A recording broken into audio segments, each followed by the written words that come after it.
Gamitin na natin ang bagong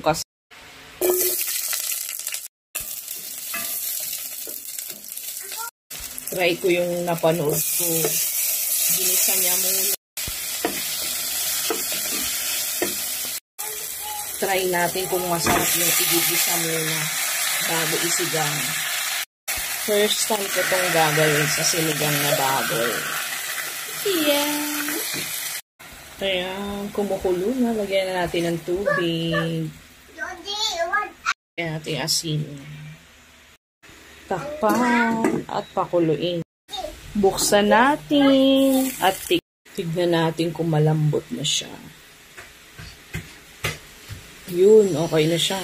Lagyan na natin to. Favorite ni Giovanni, labanos. Kuluin natin. Tapos sunod na natin yung ibang gulay.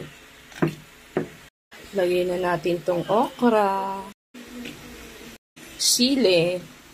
Natin. Halo-halo.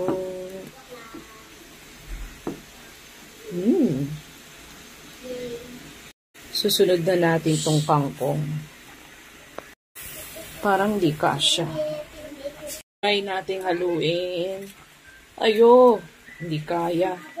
Saka natin ilalagay itong sinigang mix. Wow, sarap. Time to halo-halo. Yan ang bango, guys. Sobrang bango. Hindi na ako naglagay ng talong. Luto na ang ating sinigang. O yan, tanray ko talaga na igisa muna.